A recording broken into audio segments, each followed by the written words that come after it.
Que é o Rodrigo Montoro, que é mais conhecido.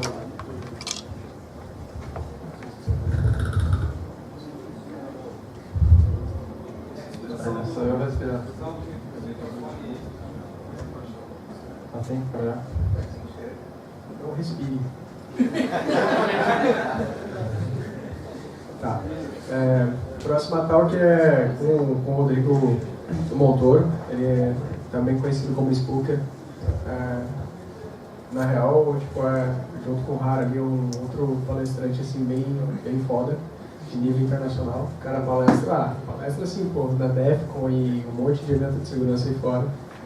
O cara tem um skill foda de segurança na parte de defense. E ele vai mostrar pra gente como usar o OSSEC, né, junto com a LK, para fazer... Bom, vou deixar aqui, mas é para fazer a parte de segurança e defesa. Né? Mas para criar um monitoramento da parte defensiva.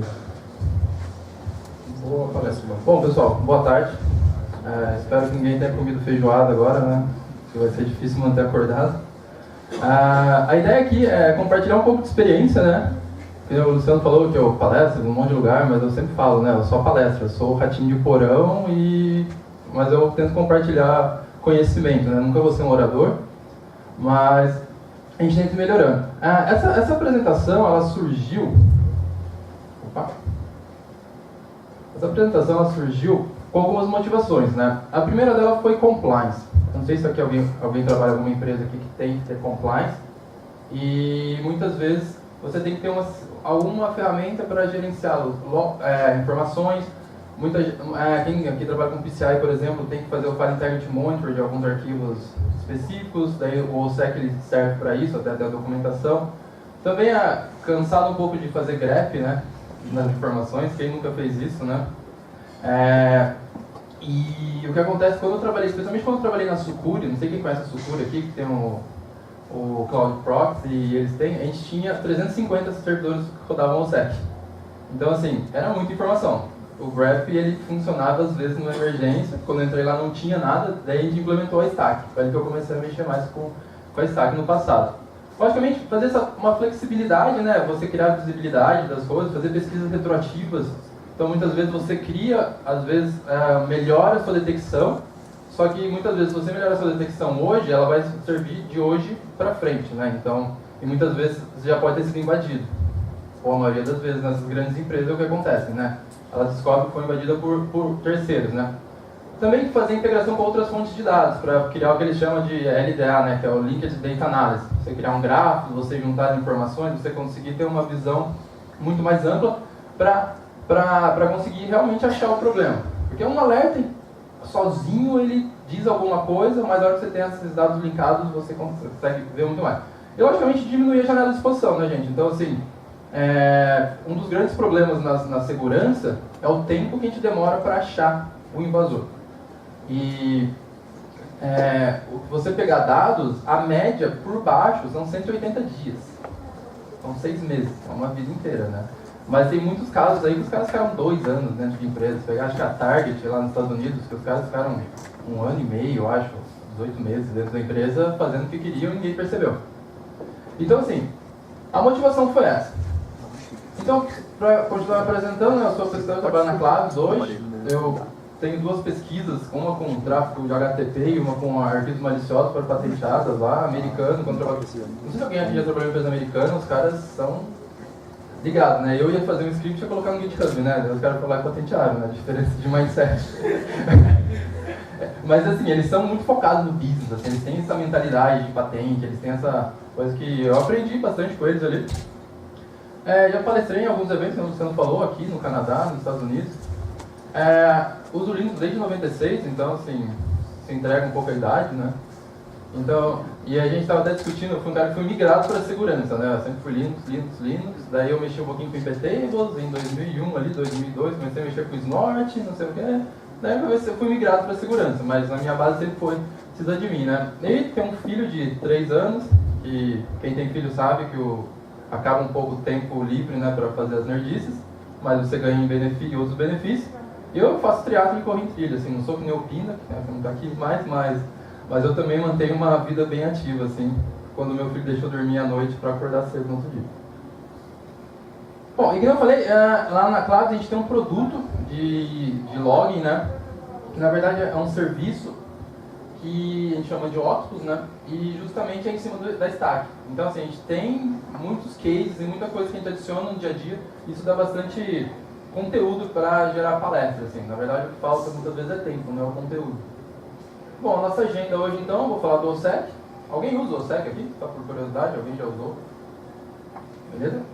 Falar da Elastic Stack, acho que já falaram aqui, já teve palestras, então eu posso até passar mais rápido sobre isso, que ela é só o meio, né? Daí é uma integração do OSSEC com a Stack. Daí uma demonstração, algumas demonstrações, alguns cases, assim, alguns mindsets, e algumas conclusões e dicas. Bom, então o OSSEC. O OSSEC é um HIDS, né? Um Host Intrusion Detection System. Você instala ele na máquina, a gente vai ver que tem alguns modos de instalação dele, e com ele você consegue fazer alguns monitoramentos. Um ponto que é legal do OSSEC o OSSEC foi criado por um brasileiro, que é o Daniel Cid, que é também o cara que fundou a Sucuri. Por isso que tinha tanto OSSEC lá dentro da empresa. O projeto ele foi comprado por uma empresa canadense, não lembro o ano, em 2008 talvez, 2009, que era a Third Brigade, e daí depois da Third Brigade foi comprada pela Trend Micro. Então hoje o OSSEC é um projeto open source, mas ele está dentro da Trend Micro, então tem uma grande empresa por trás disso. E tem as línguas que falam que a Trend tem um produto que chama Deep Security, que eles usam o OSSEC lá dentro, então você está comprando o OSSEC. E em vez de... Logicamente, o OSSEC não é um negócio tão simples, os interfaceamentos são essenciais para você ter um deploy. Então, as funcionalidades que tem no OSSEC, você pega e instala ele automaticamente já sai fazendo algumas coisas. Análise de logs. Então você vai, a hora que ele adiciona, ele procura ali, especialmente no /var log, né, nos diretórios padrões. Se você já tem alguns logs conhecidos, ele já começa a monitorar. E automaticamente ele já tem regras, então assim, possivelmente já pode começar a gerar alerta para você. Ele tem a parte que é bem interessante, que é a integridade de arquivos, né, que é o FIM, né, o File Integrity Monitor. Que é justamente você seta alguma parte específica da sua máquina, alguma parte que é crucial, ou até mesmo os próprios binários, e a partir do momento que aquele binário sofre uma modificação, ele te alerta. Ele tem isso para Windows e para Linux, e uma coisa que é bem legal é que ele usa o iNotify, né? Então assim, ele monitora em real time. Então isso é bem legal, você pega o pulo do gato ali, alguém modificou um arquivo crucial. Por exemplo, assim, você tem, casos que eu via muito na Sucuri, por exemplo, você tem o WordPress rodando. O index do WordPress, ele não muda, o que muda é o conteúdo da database. Então assim, você monitora, por exemplo, o index mudou o hash dele, alguma coisa aconteceu.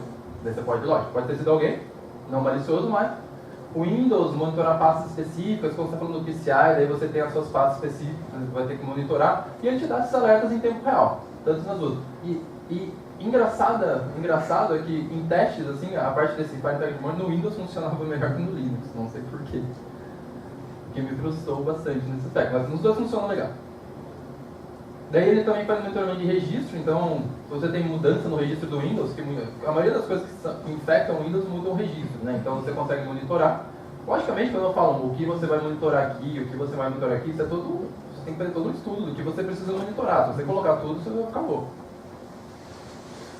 Daí ele tem uma parte de detecção de malware rootkit, que é o root check, que a gente vai ver exato o passo a passo. E essa monitoração, ele tem algumas coisas legais, ele tem algumas regrinhas que já se procuram por algumas strings dentro de alguns binários conhecidos. E também tem a parte que a gente pode chamar que ele monitora baseline. É dentro do root check, mas você consegue pegar um baseline e monitorar continuamente a máquina com aquilo. Que daí entra aqui, né? Checar de baseline hardware. Então assim, não sei se alguém já usou o SIS, o benchmark. Eles têm lá guias e mais guias de segurança e melhores práticas em aplicações, em sistema operacional. Você consegue converter aquilo para um formato que o OSSEC fique lendo. Você estipula lá de quanto em quanto tempo ele vai rodar aquilo, uma vez por dia, uma vez por semana.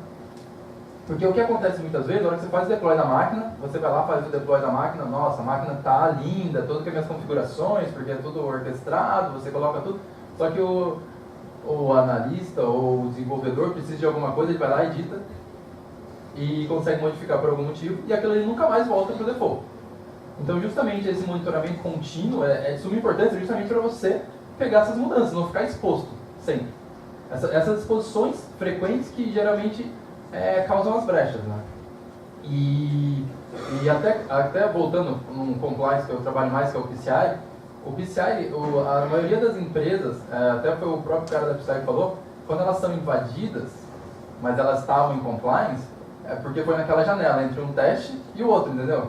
Você faz a validação do compliance ali, só que daí você vai fazer isso um ano depois. Então você tem ali 300 e tantos dias que você pode estar fora de compliance. Então assim, se você não tiver um sistema monitorando para você, acaba não funcionando como deveria.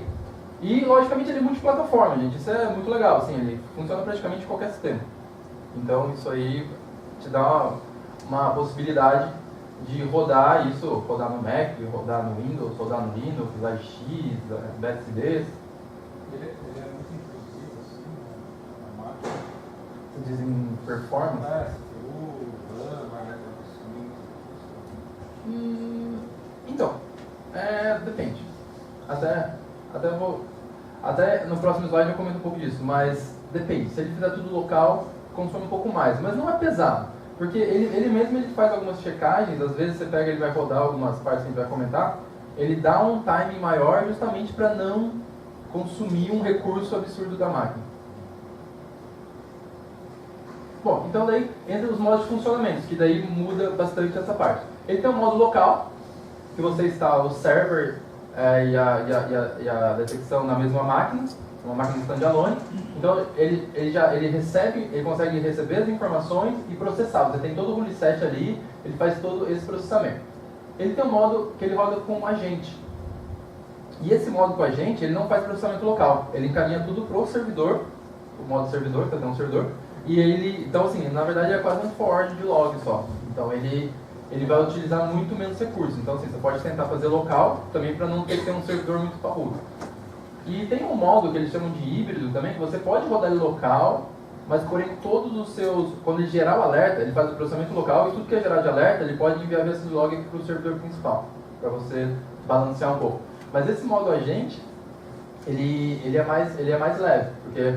Só que a vantagem do modo agente você faz o deploy, isso vocês que mexem sabem muito mais que eu essa parte do DevOps, dessa orquestração. Você pode soltar as máquinas, o modo agente, ele vai colocar a sua configuração default lá, e daí o OSSEC ele tem um daemon que não vem startado por default, mas chama o ALFD, que automaticamente você roda um comando ali, ele adiciona aquela máquina como agente no servidor. Então assim, você manda só uma configuração básica. Daí ele tem uma estrutura que ele tem um shared lá de configs e você consegue colocar configurações específicas gerais ou configuração específica para algum node seu, algum tipo de sistema que você gera. Então, esse modo de funcionamento dele, agente, é muito legal, que você consegue colocar o mínimo e depois ir configurando on demand. Além disso, quando você roda ele como agente, você consegue forçar comandos de funcionalidades. Gerou um alerta, não, então roda o File Integrity Monitor aí agora. Você consegue do servidor mandar um comando e ele executar, quando ele está em modo agente. Então, essa parte agente-servidor aqui é super legal, assim, super recomendo, assim, que...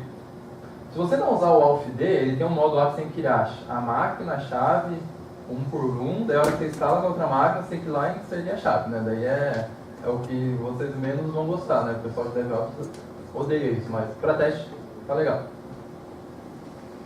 Então, uma visão geral da brincadeira, você vai ter as máquinas gerando, né, as informações. Ele, por default, ele tem essa porta 15 e 14, que ele faz tudo criptografado para receber os eventos, né, dos outros OSS. Daí, os agentes mandam as informações, como eu falei, o modo agente-servidor, né, os agentes mandam as informações, e daí toda a parte de decode, de análise, de alerta, é feita no server. E o server que gerou o alerta, ele dá ao host que gerou esse alerta. E daí ele gera um alerts.log.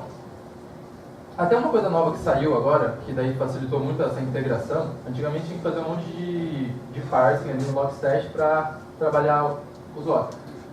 A partir da versão... Na 2.8 já tinha alguma coisa perdida ali, se conseguia, mas na 2.9, que é a versão nova, agora ele salva tudo, ele tem um alerts.json. Então para você importar isso para a stack é muito fácil, para o Logstash. Daí o fluxo. Então, assim, falando mais internamente do fluxo. Então, assim, você vai ter o agente, que vai fazer a coleta, correto? Que chama log collector, olha se você for ver o nome do daemon. E ele vai mandar para o SEC server. Daí tem a parte aqui, que é onde mora a inteligência, que é o análise de, né? Que é o análise daemon, né?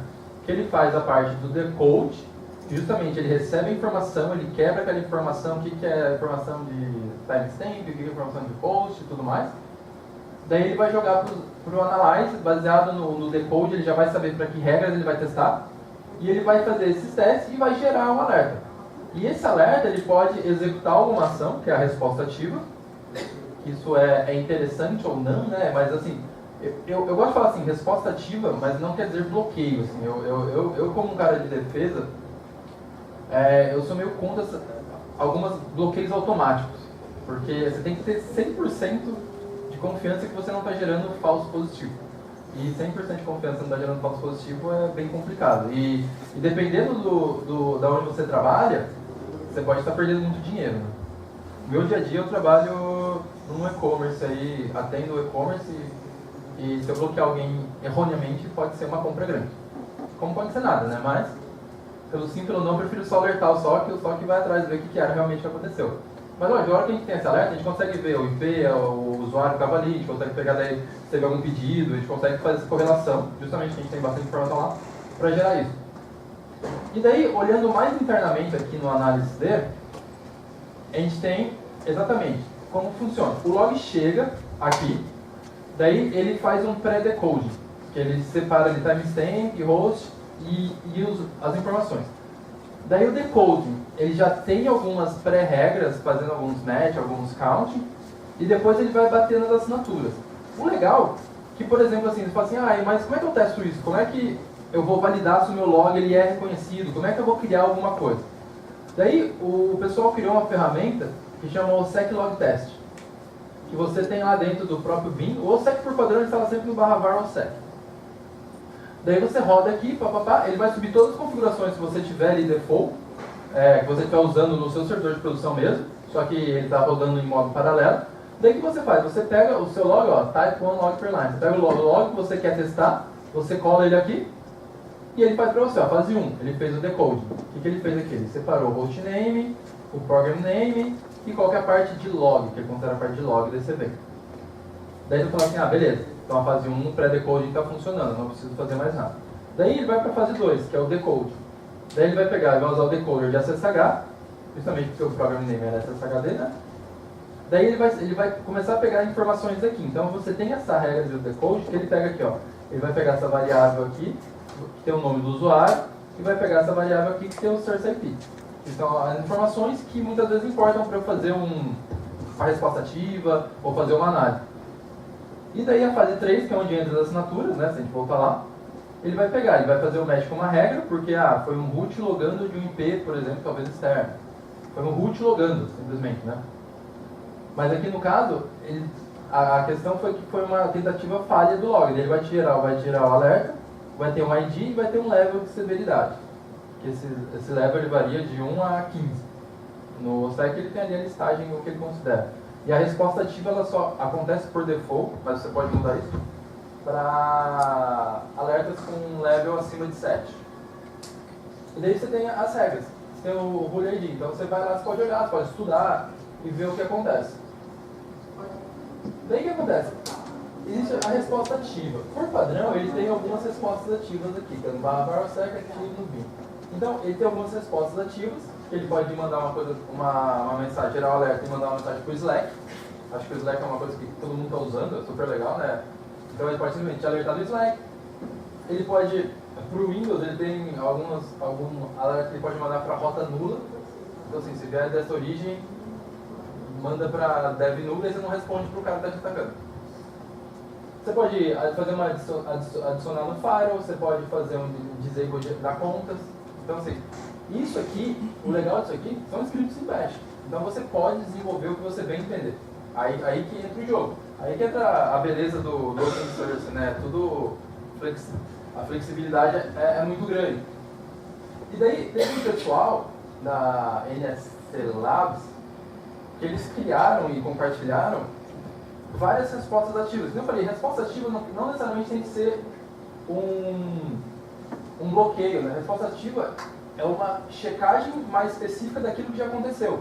Justamente por quê? Porque se você pegar todos os alertas por default e começar a enviar para um Security Operations Center, você vai fular os caras e eles não vão dar conta de fazer a resposta. Então, é justamente uma parte que pode chamar de um pouco de automação, ter um robozinho que, na hora que ele pega aquele alerta, ele vai fazer várias outras checagens. E eles fizeram algumas respostas ativas e compartilharam. Por exemplo, esse aqui do vírus total. O vírus total você pode pegar um hash de um arquivo, por exemplo, um domínio, mandar para eles e eles vão te dar uma resposta. Ó, já vi esse domínio aqui malicioso, ó, agora ele está sendo listado em algum lugar. Ah, esse hash aqui é de algo malicioso. Daí vocês vão ver, eu vou mostrar um alerta de mudança de arquivo. Você tem um hash lá, a partir do momento. Agora assim, isso é malicioso? Eu não sei. A partir do momento que você manda para o vírus todo fala, não, esse hash é vinculado com alguma coisa maliciosa, daí você pode correr atrás, entendeu? É muito mais fácil para você. E daí tem algumas coisas para ver se esse arquivo que modificou realmente é o que era para estar lá, o Puppet está fazendo deploy, você pode comparar isso. Se não for, você pode já ter uma ação que vai fazer o cara sobrescrever o arquivo errado. Por quê? Porque a política diz, eu tenho que ter esses arquivos aqui de deploy em todas as máquinas. Ah, o analista mudou por algum motivo ali para aquele minuto. Ah, não é para mudar. Porque é que a gente fala, como eu estou falando, esse 1 minuto que você muda pode ser a janela que o cara vai usar para entrar. Eu sei que é meio paranoia, mas... Então você tem que eles criaram N coisas diferentes, né? Eles criaram até um que eles mesmos criam uma database de inteligência para eles. E depois eles podem ficar checando, né? Então tem N vertentes aqui, a gente faz alguns checks, nossos, não com o SEC particularmente, mas resposta ativa, né?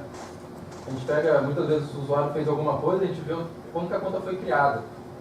E daí, se a conta foi criada há um tempo muito curto, a gente já ativa outros processos.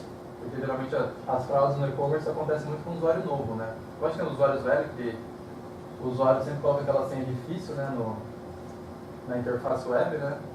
E daí os caras entram na conta e fazem compras, né? Bom, e daí, dando essa introdução do OSSEC, alguém ficou com alguma dúvida do OSSEC? Eu consegui passar mais ou menos como ele funciona, como...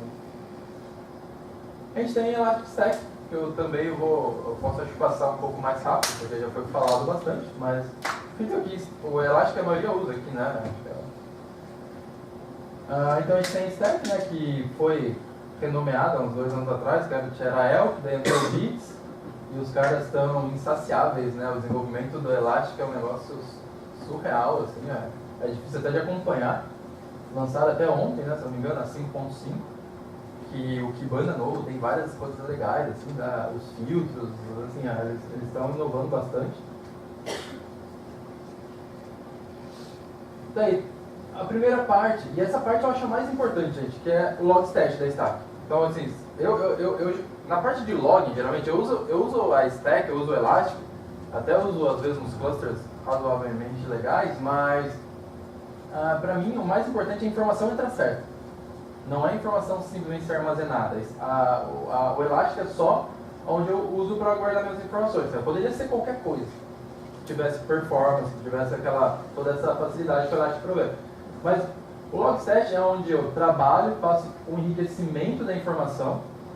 Porque o que a gente tem que pensar quando a gente está pensando em gerar alerta, gerar informação, gerar conteúdo? A gente tem que pensar que o analista vai pegar esse alerta. E a hora que você gera um alerta para o analista sem conteúdo ou sem a informação estar granularizada, você perde criações de views. O analista entra no modo que a gente chama de tabification, né? Tabificação. O cara abre um alerta, mas para ele entender aquele alerta, ele abre mais 15 tabs. Né? Então, assim, isso aí não é algo que escale, entendeu? Cara, o analista ele não pode perder tempo pesquisando o que é aquilo. Você tem que prover informação. Você gerou um alerta, cara, trabalha ali um pouco a mais, enriquece a informação. Porque a hora que você gerar o alerta para o analista, já vai tudo ali. Ele não tem que abrir, perder tempo. Daí o cara ele escala muito mais rápido, ele consegue pegar essa informação.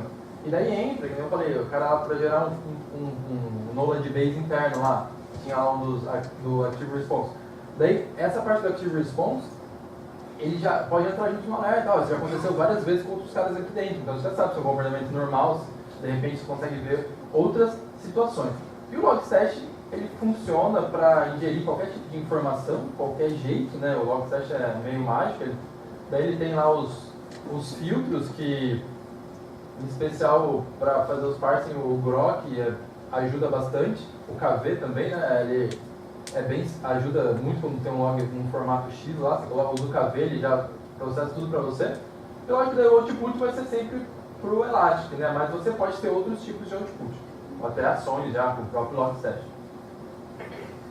Daí o Elasticsearch, como já foi falado, né? O Open Source, distribuído, baseado no Lucene, ele salva as informações no formato JSON. Só que pra mim, eu nunca fui um desenvolvedor. Aprendi a programar um pouco em Python por necessidades, né? Tipo, a equipe era muito grande quando começou o projeto lá na empresa, né? Era eu. Daí a gente tinha que fazer uns alertas. Daí tá, quem vai fazer os alertas? Quem? Eu. Daí eu fui lá e aprendi um pouco. Eu já tinha feito muita gambiarra em Bash e Perl, né? O Perl também entrega a idade, né? Pô, ninguém faz essa pergunta. O Perl, mas eu gostava do Perl. Mas daí eu vi que tinha a lib lá, né? Tinha a lib do Python pro Elastic, muito fácil de usar. Eu falei, bom, isso aqui até eu consigo. Daí eu comecei a usar e daí, tipo assim, comecei da forma mais simples possível, mas uma coisa que me chamou atenção é a velocidade de resposta. Cara, você fazia os scripts ali, cuspia os logs, cuspia as informações, e nossa, eu nunca mais vou parar de usar isso. E, então, daí, lógico, e daí tem a criação de snapshots, daí o pessoal queria armazenar as informações, eu acho que tem o Curator lá, que faz magia negra. Embora, não sei quem pegou o Curator 3 e depois migrou pro 5, pro 4, né? Tipo assim, ele antes era tudo command line, era muito mais fácil, agora tem que criar um arquivo de configuração para tudo, assim, daí. Mas, e logicamente ele tem os repositórios, você consegue manter ele atualizado, o desenvolvimento é muito legal. Lógico, e você pode ter a configuração do tamanho da sua necessidade, né? E até uma coisa que eu aprendi na Dor, com o log, isso até é uma dica para quem for trabalhar com log, né? Não sei se vocês trabalham mais com Elastic. O que acontece? Eu comecei, logicamente, quando você começa, que você faz, default. O que é o default dele? Uma réplica, 5 shards. E quando você vê todas as leituras de configuração para criar os índices, né, no Logstash, é um index por dia. É o exemplo clássico. O que isso gera? No começo não gera problema, você não percebe. Só que o que aconteceu? 2 anos depois, eu tenho assim 4.000 shards abertos. E a hora que você vai ver isso para performance, isso é horrível. Daí a gente fez um planejamento lá, que daí, lógico, você vai aprendendo na Dor, vai estudando, vai aprimorando, que a gente vai diminuir em 95% a quantidade de shards. Então assim, se você for fazer logging, usar index diário, não sei o quê, pensar mais nisso, no tamanho, na quantidade de índice realmente precisa e tudo mais. Porque às vezes você tem um index lá que tem, sei lá, 2, 3 mil entradas num dia. É bizarro você ter um index só para isso. Então assim, tem muitos índices ali que vão virar anual. Eu não preciso rotacionar ele. Um ano eu poderia deixar ele, até para não ser nem anual, poderia deixar ele ad eterno ali, porque nunca vai atingir um limite, né? E, não sei, as minhas últimas leituras, acho que cada shard podia ter 50 gigas, né? Não sei se alguém tem essa informação exata, mas eu já li na documentação, um shard, eles recomendam um limite de 50 gigas, porque caso caia um node, caso tenha que fazer um resync, ele é um número que é razoavelmente bom para ter o time. A partir disso, você pode ter algo maior, mas ele começa a ter problema de performance, como for fazer um resync. Um shard, né? Não um index. Se você tiver 5 shards, você pode ter 250 GB. Então, é só uma dica que eu daria hoje de Elasticsearch. E o Kibana, né? O Kibana, a melhor definição que eu li de Kibana, que em todas as palestras que eu vi de Elastic, o pessoal de log está usando bastante assim, o Elasticsearch, é justamente para você humanizar a informação. Acho que para mim foi a melhor definição do Kibana. Que você criando visualizações, você criando gráficos, qualquer pessoa que olha consegue entender algum dos problemas. Logicamente tem muita coisa que está implícita aí que você tem que ter o expertise. Mas a partir do momento que você vê um gráfico assim, você fala assim, bom, acho que esse verde aqui está um pouquinho a mais, né? Então assim, você não precisa saber o dado que está ali. Você vai olhar e vai falar assim, não, tem alguma coisa aqui. Então, ou você pode fazer, uma coisa que a gente usa muito, técnicas para caçar, né, os caras, é fazer o stack count, né, que é você colocar os números, né, quantidade que aconteceu de alguma coisa, de bytes ou de concorrência, e nos menores. Porque justamente os menores podem ser os grandes problemas. Uma coisa que está muito aparente, talvez não é um problema realmente de segurança, pode haver algum problema de configuração mesmo. Mas então, o Kibana é justamente essa interface legal, super prática, simples, né? Qualquer pessoa utiliza. Logicamente, eu sempre falo que tanto o Elastic como o próprio Kibana, eles têm aquela curva de aprendizado, né? Cara, você não sabe nada, você vai olhar aquela documentação do Elastic, quem nunca olhou aquela documentação do Elastic e não entendeu nada? E daí você foi achar, você achou lá no Exchange, lá como é que chama dele? Saca o Brasil lá. E daí tem um exemplo, daí você fala, é assim. Daí depois da hora que você olha a documentação, faz todo sentido.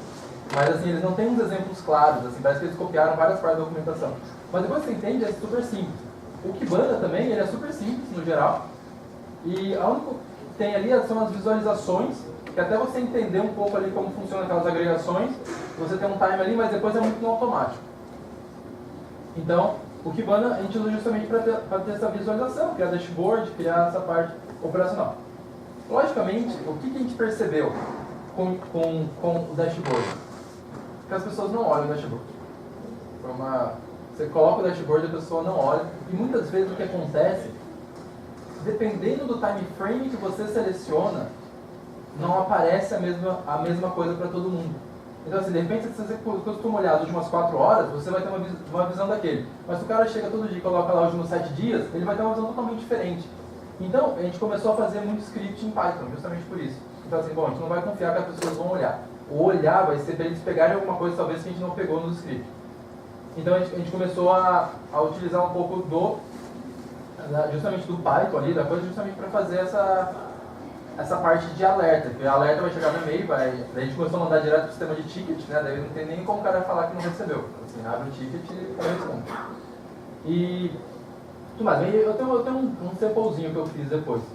E daí tem a integração, né? Do OSSEC mais o ELK, né? Que não é nada difícil, não é uma coisa de outro mundo. Tá bom?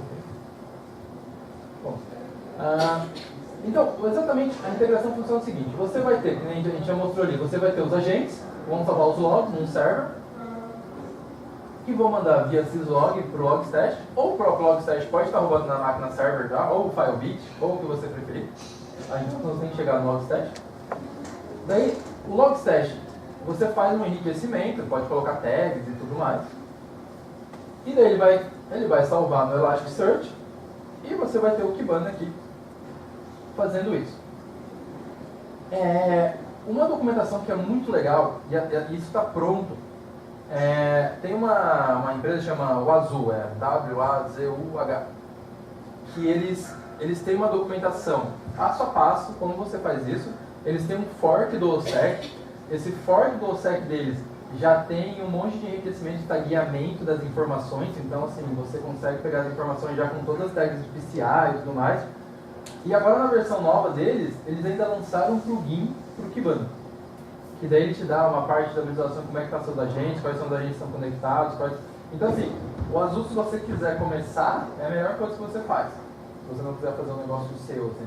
A gente começou com o nosso, porque, na verdade, quando eu trabalhava com o Daniel ele é o cara mais daquela teoria, né, do keep it simple, assim. Ele extremamente leva muito ao pé da letra disso, né? Tanto que a gente tinha lá os servidores lá, eles não tinha nada assim de chef, puppet, nem old school, assim, até demais. Eu me perdi, mano. O que eu ia falar? Bom, e daí, como é que funciona isso internamente? Então aqui a gente tem uma visão mais ampliada de todo o processo. A gente tem o agente. O agente, ele tem o log collector que vai encaminhar a informação para o agente D, né? O agente D é o que fica rodando ali quando está rodando em modo agente. Ele tem o syscheck. O syscheck é o que faz essa parte de file integrity monitor. É justamente o que fica monitorando.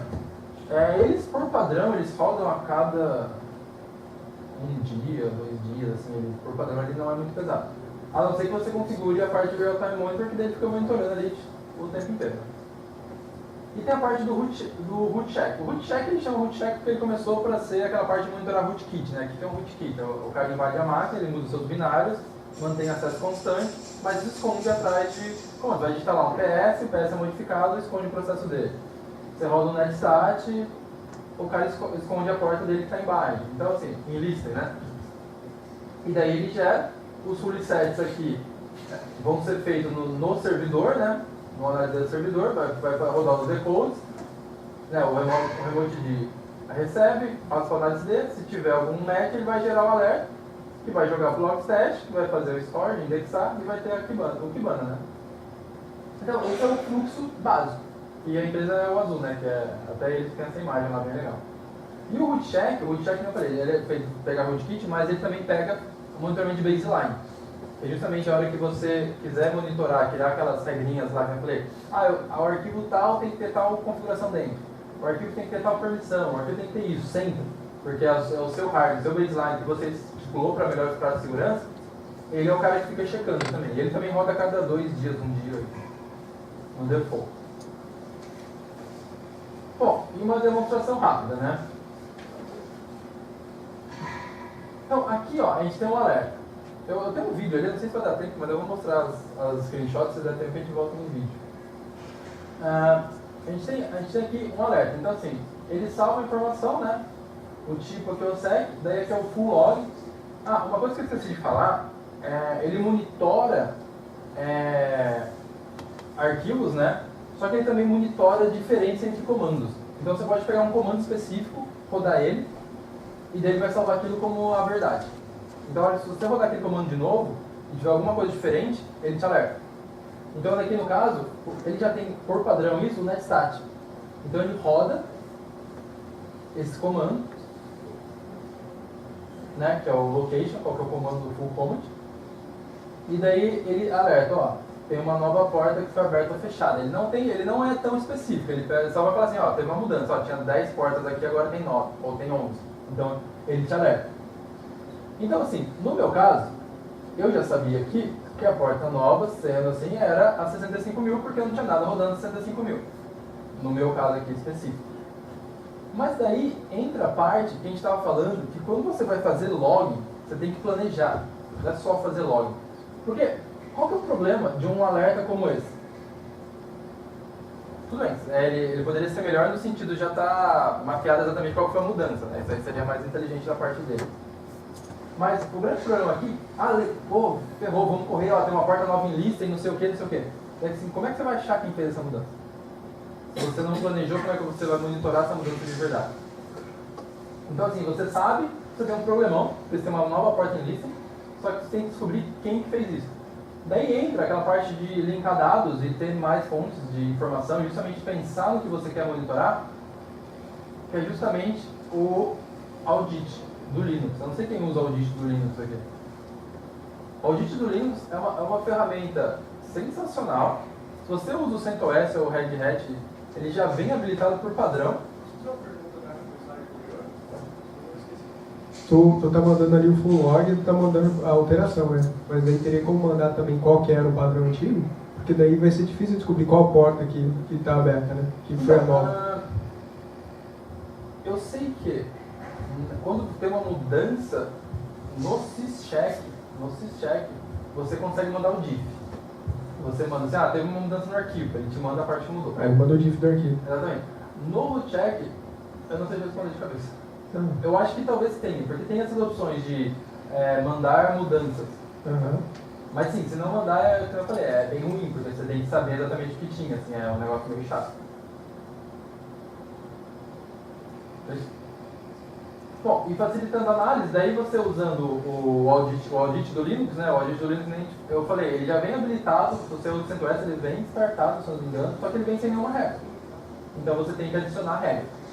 Então, o que eu vi? Eu falei assim, bom, então eu tenho uma regrinha que eu chamo de backdoor. Então, assim, o audit você consegue monitorar ali as 300, se eu não me engano, são 319 syscalls. Então, uma das syscalls, que eu coloquei uma aqui chamada de backdoor de sucesso, né? É a syscall de listing. A partir do momento que uma porta entrou em listing, ele vai chamar aquela syscall de listing e você vai saber o que aconteceu. E daí justamente na hora que ele fez o net, ele vai te mostrar, ó, então alguém rodou esse comando, netcat, né, -L 65.000, que é para ficar uma backdoor ali. Ele vai tirar a arquitetura, qual foi a syscall, ó, sucesso, então é igual yes, né, porque poderia ser uma tentativa falha. Ele vai te dar os processos. E uma coisa importante aqui que ele dá exatamente o usuário que fez isso. Porque o que acontece? Como é uma porta alta, você não precisa ser root para deixar ela em lista. Portas acima de 1024, qualquer usuário consegue deixar em lista, né? Mas você poderia aqui estar como root. Mas o audit, ele mantém o AUID, que é justamente o usuário que origem que logou, depois virou root. Então aqui você consegue. Então daí você pegaria exatamente. E para ter isso, basicamente, esse monitoramento adicionando minhas máquinas, basicamente eu adiciono essas duas regrinhas. Que é uma que é para monitorar o listing, né? E daí eu considero essa porta, se está em listing porque teve sucesso, então eu considero uma backdoor de sucesso. E tem essa do bind. Mas do bind com sucesso zero. Daí quer dizer que não deu certo. O cara tentou fazer o bind numa porta, mas foi sem sucesso. Então eu considero uma tentativa. Muitas vezes é pior, né? Porque a tentativa o cara está tentando alguma coisa ali, né? O sistema dificilmente ele vai fazer um bind errado, vamos dizer. Então, basicamente, eu adicionando essas duas regras no meu audit, eu monitoro praticamente qualquer tentativa de bind de listing nas minhas máquinas. Daí aqui também teve um outro caso, por exemplo, assim, outro exemplo. Mas ele pegou assim, alguém instalou um pacote novo. E se alguém instalou um pacote novo, pode ser alguma coisa que vai acontecer milhares de vezes nas máquinas, né, porque monitorar uma instalação do pacote. Mas isso aí pode ter acontecido fora de um horário, geralmente você faz o update. E você pode olhar e falar assim, tá, quem instalou? Por que o cara instalou um Pernet PCAP? O que o cara está fazendo? Então assim, pode ser até programas que te ajudem a sair de compliance, ou que pode te gerar uma ameaça. Por exemplo, assim, quem é de segurança e é mais paranoia, você nunca vai ter um compilador na máquina. Daí, de repente, alguém entrou lá e colocou um compilador na máquina, entendeu? Então você vai ver aqui, o pacote foi instalado, e daí, sim, quem instalou o pacote? Daí você entra aqui também no mesmo coisa. Então, assim, daí se vocês olharem aqui na descrição, você tem o programa que foi executado, né? E aqui tem o Process ID, né? 26.813. Daí, a hora que você vem aqui, o search, né, você pode procurar pelo Process ID que executou aquele comando. Então, daí você vai ver tudo. Você vai ver que, então rodou o Python em Python, né? Então, a gente chama o Python, roda em instala, da onde foi a origem, o cara tá no /root. Então, assim, você consegue pegar, logicamente, essa máquina de lab, né? E a pessoa logada como root, né? Ótimas práticas, só que é o contrário. Só que daí, tipo assim, às vezes, você só gera essas máquinas de lab justamente para gerar conteúdo, né? Então, mas seria mais legal justamente essa. E aqui, aqui eu logou como root mesmo, sabe? E daí um alerta poderia ser até um cara assim, se o AUID for root de qualquer comando, você já alerta. Porque o cara logou direto como root e rodou alguma coisa ainda. Então assim, você já pode... Tudo depende da paranoia, tudo depende... E a Syscall é essa execv. Então daí o que acontece? Basicamente eu tinha essas duas regrinhas, e eu tenho sempre essa regrinha master paranoia chata, que gera bastante evento, mas pelo menos assim, se alguém entrar na minha máquina e me ferrar, pelo menos eu sei o que o cara fez. Entendeu? Ele corno, mas pelo menos eu sei como é que eu fui corno. Então daí eu monitoro o execv. Então, monitorando monitorando aqui pelo menos 3 syscalls, eu já tenho um resultado legal, entendeu? Isso aqui vai monitorar todos os comandos que estão acontecendo o tempo inteiro. E daí o que eu faço para salvar a informação? Algumas coisas eu ignoro, porque senão é muita informação. Então, tem alguns campos chaves aqui, se você for dar uma estudada, que você vai ver que dá para ignorar. Não daria para ignorar, mas é que assim, você tem que também saber quando você consegue lidar de informação. Então não adianta nada eu querer salvar tudo, ter lá milhões de eventos por dia, e eu não for usar isso, eu prefiro salvar outras coisas.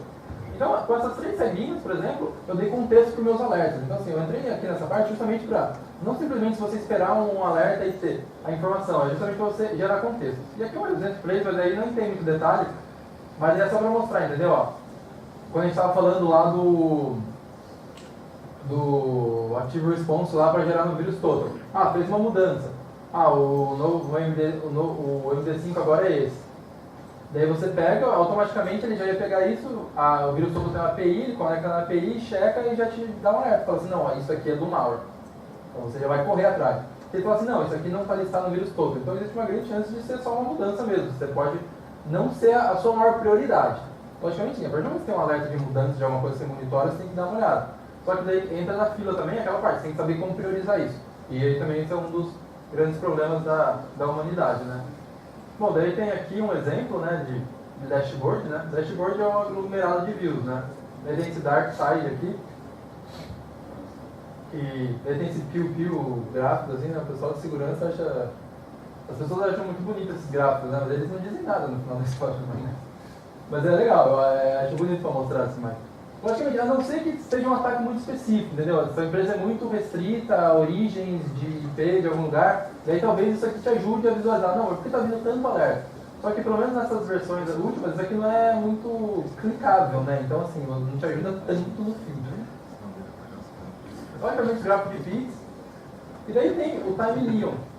Não sei se alguém aqui usa o Time Leon, que hoje vem default no Kibana já. O Time Leon ele é bem legal porque você consegue... Né? Tá.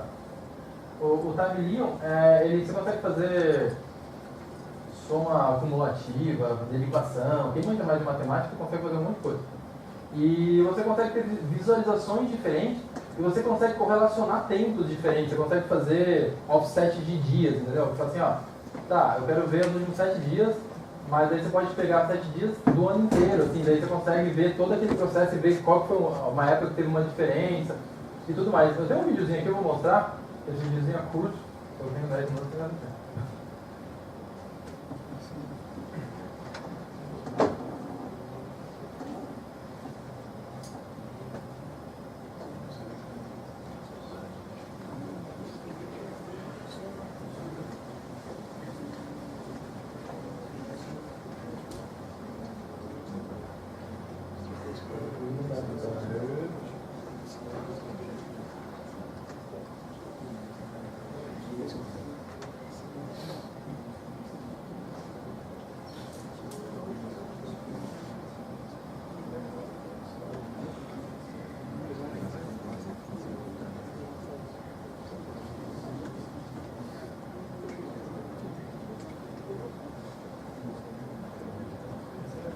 O Time Leon justamente você consegue criar visualizações, correlacionar fontes de dados diferentes que você tem na sua base e observar. Mas uma coisa que é legal, por exemplo, que você consegue ter uma visão aqui diferenciada, é justamente aqui, ó. Por exemplo, se você pegar esses gráficos, você vai olhar, por exemplo, assim, onde teve os maiores spikes? Foi aqui e aqui, né? Teve um pulo. Aí ele começa a passar todos os vídeos automatizados. Vou dar um pause ali, peraí.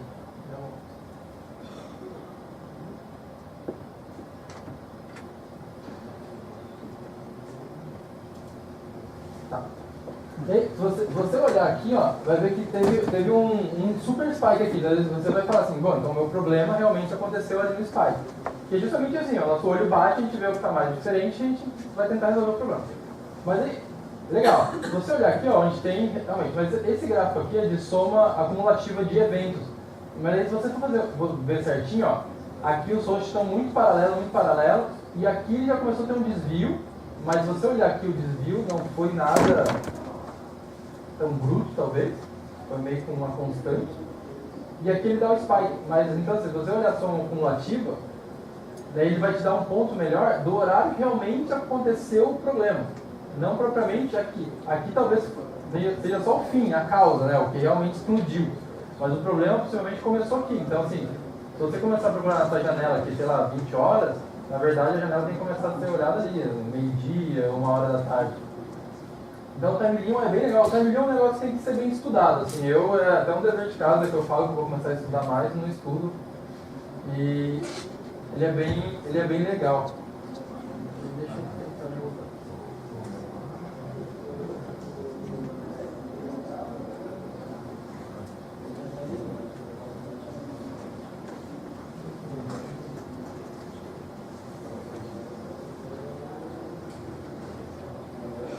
Tá, daí a gente tem o Time Leon, e daí tem a APIzinha de Python, não sei se eu...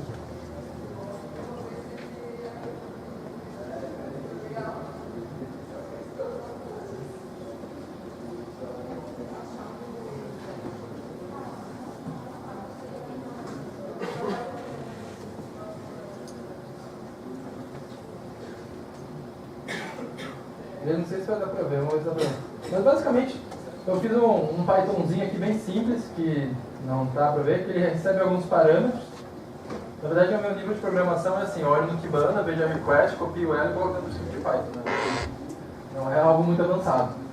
Eu sei que eu melhorei agora, eu até aprendi a usar o argparse. Daí eu não fico chamando os sacis aqui. E daí basicamente eu coloco qual que é o meu index, né? Qual que é o time frame que eu quero observar. E qual é a quantitativa, o número de respostas que eu quero. Quero top 10, top 20, top 100. E daí eu tinha alguns comandos aqui, né, que eu salvei aqui, né, do PurpleSec. Quero ver quais são os arquivos que mais modificaram, qual que foi os IPs que estão mais me atacando, qual que é o usuário, ou qual foi a regra que mais aconteceu. Daí basicamente eu estava copiando e colando aqui e ele te dá. Então assim, eu estava falando 23 milissegundos, né, em algo que tem ali, é extremamente rápido, né. E daí aqui ele me deu os top alertas que eu tinha lá no sistema. Então, isso aqui pode ser usado para gerar relatórios e tudo mais. Esse coisinha aqui é o pre-table. E daí aqui, por exemplo, daí eu peguei o source IP. Daí você pega aqui, ó, então você vê quais são os IPs que estão gerando mais. Agora, porque essa máquina tem 112 mil requisições no meu servidor. Tudo bem, minha porta não deveria estar aberta, mas geralmente eu deixo as máquinas abertas de lado justamente para ter conteúdo, né? Pra não... Mas aí você pega, tem muita coisa acontecendo por aí, né? Então você vê que tem muitos posts que logicamente daí de repente podia pegar assim, se for tal país, já bloqueia, se vier algum alerta automático. Daí aqui também a quantidade de top users, né? Então você vê que tem, se você começar a pegar ver os nomes aqui, ó, teve muito brute force, né? Quando você tem um monte de usuários diferentes, você não faz a menor ideia do que está acontecendo. E daí isso aqui pode esconder alguma coisa. Então assim, também você pode ter uma lista de usuários que você realmente tem e daí você monitorar se algum usuário desse aparece uma tentativa dessa, porque daí é perigoso. E daí aqui os top arquivos modificados, né? Então por que esse arquivo modificou mais, quais foram os arquivos que mais modificaram, por que modificaram. E era isso. Então assim, a API ela serve para te ajudar a ter uma estatística, mas também para gerar essa parte automatizada.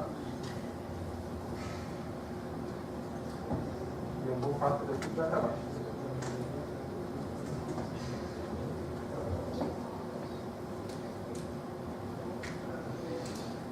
Bom, gente, e pensando no monitoramento, né? Então assim, a partir do momento que eu falo assim, eu vou pegar agora, vou instalar o SEC em todos, vou colocar na minha orquestração, vou deixar rodando, vou colocar o AlfD, todo mundo vai começar a mandar evento para mim e tudo mais.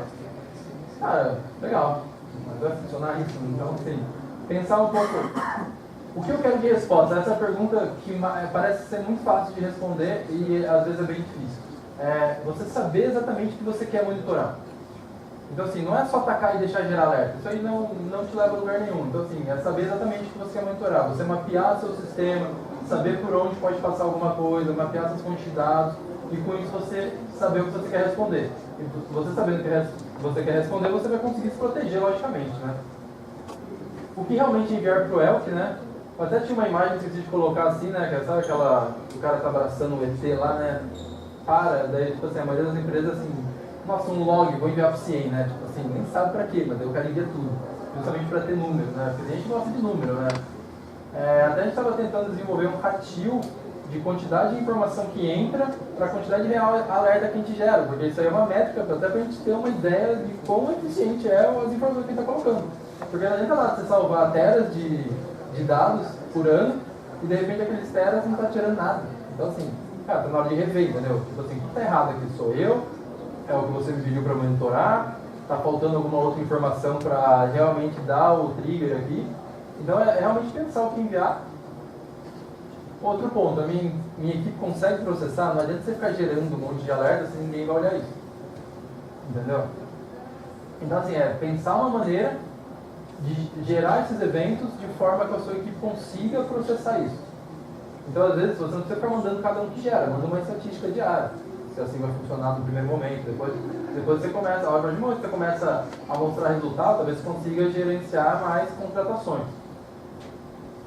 Contexto, né, gente? Como eu falei, então assim, sempre gerar alerta com o máximo de informação que você puder.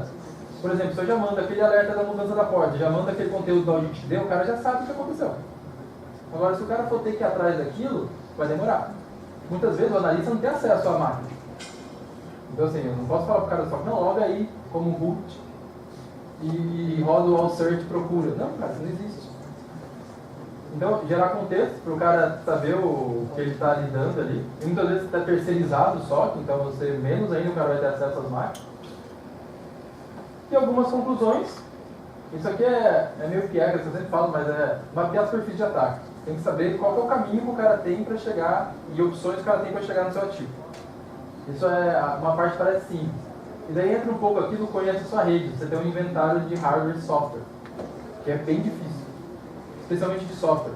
Porque vai o cara lá, o usuário instala a aplicaçãozinha X na máquina dele.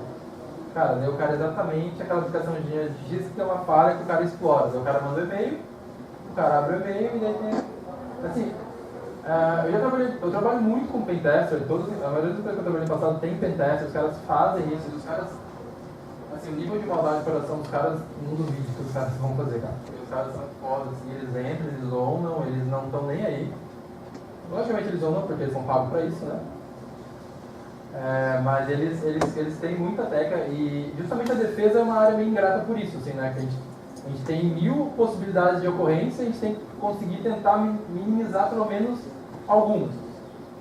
Porque nunca vai ser 100%, é que nem trabalho, a gente estava discutindo trabalho de conscientização de phishing, para os caras não clicar no e-mail. Daí o cara falou uma estatística lá, né? Não, a primeiro teste, 70% da empresa clicou. No segundo, 30%. Eu fiquei pensando, tá, resolveu o problema? Não, cara, porque 30% da empresa ainda clica no negócio, então assim, é uma superfície muito bizarra, cara, para a equipe de defesa. Então assim, eu sou mais, como o cérebro humano é um negócio muito difícil de aplicar um patch, né, é uma coisa muito complexa você fazer isso, eu sou mais criar monitoramento mesmo, sabe, assim, cara, separar no monitoramento e tentar ir atrás, porque são coisas que, se 1% da empresa clicar, é uma janela muito grande ainda, gente. Você está falando de uma empresa de 200 pessoas ali, cara.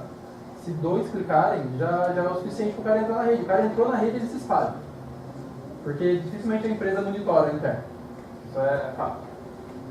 Bom, fazer hardening do sistema, né? E fazer hardening e monitorar, não é só fazer hardening. Se você só fizer o hardening, ele vai funcionar até o dia que alguém modificar alguma configuração e você perdeu o hardening. E sempre aprimorar, né? As coisas evoluem e entender os logs, né, gente? Assim, não adianta nada você colocar um log e você não faça ideia do que aquele log está dizendo. É sempre assim, ó. Eu tenho muito log ali que eu perco, às vezes, dias estudando, entendendo, especialmente quando é log de negócio, que é um negócio mais específico, aí você tem que entender como é que aquela informação relaciona com a outra e tudo mais. E era isso, gente. Aqui está o meu contato, aqui tem meu Twitter. E... não sei, perguntas? A gente tem tempo ainda para perguntas, mas a gente tem desenvolvedores aqui hoje, né? Quem trabalha com desenvolvimento também é a parte de operação. A gente tem alguns desenvolvedores e acho que a galera que escreve software, assim, acho que já poderia, tipo, assim, uma dica é usar esse mindset para como logar, como tu fazer log da tua aplicação. Quando tu for gerar um log, como que esse log ele pode, tu já pensar que ele já pode ser útil para no contexto de segurança, ou tipo, descobrir de forma mais fácil o que está acontecendo na sua aplicação. Assim, o desenvolvedor, muitas vezes, ele logicamente, ele faz um log. O log, acho que assim, o mindset do desenvolvedor não é uma crítica nem nada, assim, ele é feito para resolver problemas, né? Vou ter um log que vai me falar que alguma coisa está acontecendo errada e, legal, eu estou resolvendo o problema, a aplicação está funcionando, estou fazendo o que eu fui pago para ser feito. Mas muitas vezes, ter essas informações extras ali, a hora que o cara vai salvar a informação, você tem lá IP de origem que o cara fez, o usuário que logou, o timestamp. Você pode começar com algumas informações básicas e com isso você aprimorando. E como é que você aprimora? Justamente, você faz esse beabá aí do log, gerando informação com conteúdo que a gente pode gerar. Daí a equipe de segurança vai começar a gerar regras e alertas e a gente vai perceber que está faltando alguma coisa. Daí entra num ciclo de melhoramento, porque se você pegar e quiser fazer um log perfeito do começo já é uma coisa talvez complexa. Mas se você já começar a pegar algumas microinformações que você já tem ali e depois ir melhorando conforme a demanda, trabalho em equipe, feedback da equipe de segurança, justamente a equipe de segurança vai perceber, tá faltando isso, os caras, na hora que chega o alerta lá, está faltando essa informação porque eles não estão conseguindo matar o ticket justamente porque falta essa informação. Onde que tem que ver essa informação? Ah, da aplicação. Então, beleza, vou começar com essa aplicação, agora vamos adicionar mais um campo. E assim vai fazendo o processo. E às vezes, você pensar isso no começo da aplicação é muito mais fácil depois que a aplicação já está gigante, né? Tem tudo isso também, mas é tudo um processo, gente. É que nem desenvolver o produto mesmo. O login, ele entra um pouco nessa parte de melhorias. Começa básico, vai aprimorando até a hora que atender a todo mundo. Seja um negócio, seja de segurança, seja um alerta, ou o que for fazer com o login, né? O login vai fazer outras coisas. Alguém tem alguma pergunta?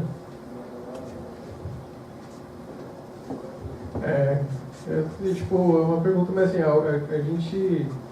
Alguém trabalha com, ou pensa, quando vai fazer o deploy desse foco de segurança hoje já? Tem alguma ferramenta para compartilhar? O que vocês fazem? Tipo, alguma coisa diferente?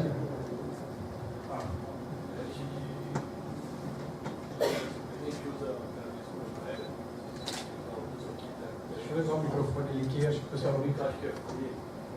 Alô? Acho que a última que resta para fazer segurança e teste funcional, que é como injection SQL, configuração de SSL e outras coisas, seria o Vega. É uma empresa canadense que tinha um código aberto, que descontinuou o projeto, mas a ferramenta ainda funciona. Ele é baseado no Eclipse. Tem alguns nos próprios LK, se dá para dar uma olhada com os logs e configurações dele.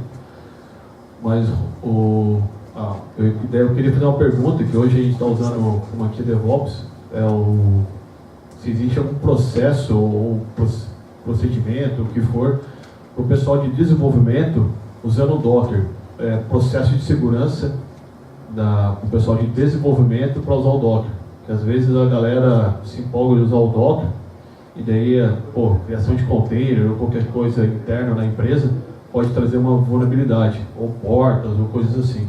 Você conhece alguma coisa, você conhece alguma política, alguma coisa que as empresas estão usando para a área de desenvolvimento que usa Docker? Tá, é uma boa pergunta. Eu não sei se saberia responder ela com toda... Para contextualizar, por exemplo, a gente usa CoreOS, né? A gente não tem gerenciador de pacote, mas está ele roda com container. Se o cara rodar o container, que tem boot, que já tem um compilador, que tem tudo, aí já encaixou, né? Então, assim, como é que eu vejo, detecto que ele deu um Docker full e baixou uma imagem, né? Será que o OSEC pegaria? O audit daí. O CoreOS roda por default, o audit, que a gente continua lá. Assim, o audit que ele falou, você monitoraria todos os comandos. Então você poderia, de repente, ter o whitelist dos seus comandos. E a hora que tiver um push diferente, tudo mais. Outra forma também, se essas máquinas geram tráfego na rede, é você ter um monitoramento de aplicações, né? Tem uma ferramenta free, que é junto com o Snort, que é o OpenAppID. Então ele vai pegar e fazer um cálculo, tá tendo tráfego do HTTP dessa máquina aqui. Ele fala assim, tá, não poderia ter um HTTP naquela máquina. Aí você vai lá investigar. Mas eu não sei daí, esse monitoramento local, bem específico, eu não saberia. Eu nunca participei de nenhum projeto com isso. Eu acho que eu posso complementar um pouquinho, junto com o Peter aqui. A gente até testou uma solução especificamente para container, mas acho que a primeira boa prática é ter um review dos Dockerfile, né? Tipo, eu acho que a equipe, o time que for desenvolver o Dockerfile, assim, aí o que é esse review? Assim, algumas dicas básicas. Primeiro, verificar se o cara está usando uma imagem, o from que ele faz ali, o repositório oficial, a empresa ter um repositório local para conseguir baixar essas imagens do registro, acho que começa por aí. Só que aí assim, beleza, tipo, criei uma imagem, coloquei no meu registro e agora como que eu vou saber se essa imagem, por exemplo, tem alguma coisa que, tipo, saiu um problema na libc. Será que a libc que eu estou usando aqui no container, ela não tem aquele CVE que bateu ali que o cara vai poder explorar e etc. Aí o pessoal da CoreOS, ele tem uma ferramenta bem bacana, que é o Claire, né? Claire. E aí ele, tipo, basicamente tu vai fazer isso, assim, tu tem um repositório, tu vai passar todas as imagens que tu tem, ele vai bater em cima dessas imagens e buscar por vulnerabilidades conhecidas, e se tiver algum tipo de problema ele já vai alertar. Pode alertar Slack, alertar no seu sistema de monitoramento, Mas aí é um trabalho tipo para tu fazer a parte de scan de vulnerabilidade nas imagens. Quem usa o Quai.io, que é o repositório, o registry SaaS do CoreOS, tu já tem esse serviço nativo. Só que tu também tem disponível o projeto para tu rodar ele open source no teu registry local, ou nas suas imagens, no processo de desenvolvimento. A gente estava vendo assim, algumas coisas interessantes, que tu consegue integrar ele até no seu CI. Então, no seu pipeline de CI, tu já consegue passar a ferramenta, ele vai te falar que aquela imagem contém vulnerabilidade, e tu pode já quebrar o deploy ali já, sabe? Tipo, ó, não passou aqui, então, a gente tem que corrigir esse Dockerfile, tem que verificar essa imagem, esse Docker. E aí depois acho que o resto a gente vai trabalhar com outras ferramentas mesmo, que tipo, por exemplo, o autor já apresentou, tratar o container como um software que está rodando ali que tu precisa de um monitoramento local. E tem algumas coisas que tipo, tu tem que evitar, né? Rodar como -p, privilégio ali e tal.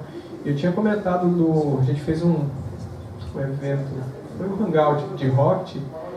Rocket já tem uma pegada bem bacana de segurança. Tu tem como subir o container com um monte de policies já, assim, tipo esqueci o nome agora. Tu lembra os nomes das features de kernel que tu consegue desabilitar ali? Cara, eu esqueci agora, me deu um branco gigantesco, mas tu pode dizer, por exemplo, que aquele container vai subir, tu não vai dar acesso para ele a fazer chamada de sistema operacional que possa abrir, fazer bind de interface de rede. Tu consegue fazer até esse tipo de controle quando tu vai subir o container. O Rocket já implementa por default, né? Tipo, vou pegar um container aqui, vou rodar um Alpine e vou tentar fazer um TCP dump. Tá, beleza, se tu não passar dizendo que tu vai dar essas capabilities do kernel para o processo, para o caso do container, nem instalar um processo tu vai conseguir. Então, tipo, tu já tem um Docker lá, por que tu tem um gerenciador de pacote para deixar o cara instalar o pacote dentro do container? Então, acho que é tudo, tipo, pequenos detalhes, assim, que tu tem que... Não pode, assim, muda um pouco as ferramentas, lógico, o approach ali, que é um pouco diferente, mas, por exemplo, assim, é nem você ter um compilador no seu servidor. Tipo assim, porque se é um compilador, você não quer que ninguém compile nada. Muitas vezes vai ali no bolo, né? Você não colocou porque você queria. Da hora que o cara ganha um acesso ali, já tem um compilador pronto, ele já começa a compilar as coisas ali e vai deixar essa coisa, entendeu? Por quê? Porque você deu poder pro cara fazer isso, assim. Então Mas o Luciano falou aí, eu particularmente não conheço muito de Docker. Assim, eu nunca fui envolvido em um projeto muito específico com Docker, assim. Então, pra mim eu mapearia o que o Docker estivesse mandando pra fora do mundinho dele ali.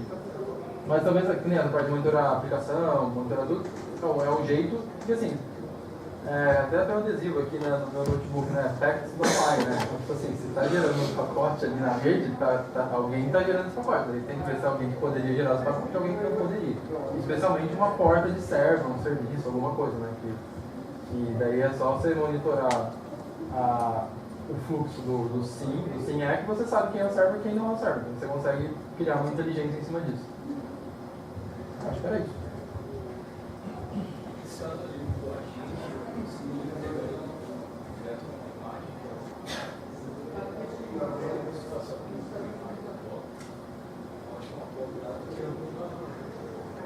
Sim, na verdade... O compilador, tu diz?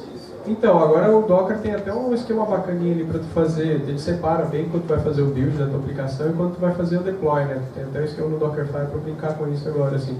Eu acho que assim, isso é uma outra boa prática que eu vejo já pessoas usando, que ele tem uma imagem que é usada para fazer o build, construir o container que vai ser usado em produção, mas quando ele vai usar em produção, ele vai usar um container seco, sem nada instalado. Então, tipo, então se tu tiver a possibilidade de fazer isso, então é já mais uma boa prática, assim, tipo, tu vai rodar isso. Não sei se a pergunta foi referente ao agente do SEC já está dentro da máquina, mas já está... Ah, também? Tá. Sim, na verdade... Se eu não me engano, sendo um modo bem ogro, ser assim, se você pegar o /sec de um sistema e colocar no outro, funciona.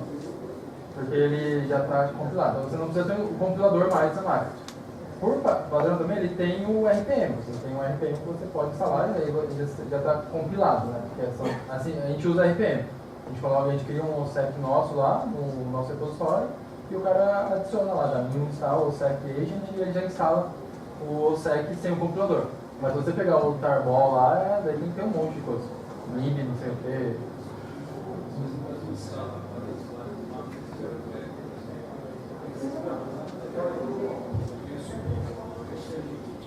Sim, exatamente. Você já coloca ali na sua imagem o agente, e daí o que você teria que colocar no processo lá é rodar o comando lá, que é um comando, para ele se autenticar no AuthD lá, que é um processo que roda no servidor, e daí você já sabe o IP do servidor, você loga ele já adiciona, troca a chave, não sei o que, ele já está mandando todas as informações para lá.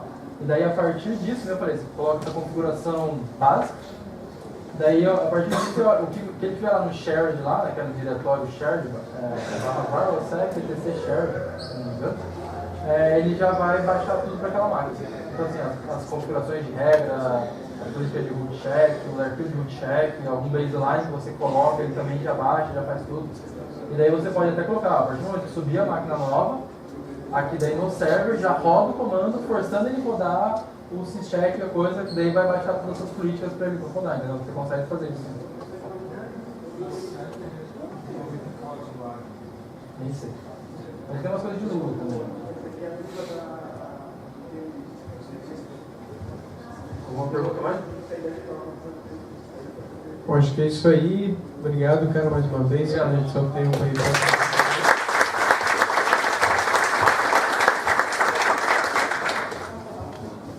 Próxima palestra é do nosso anfitrião.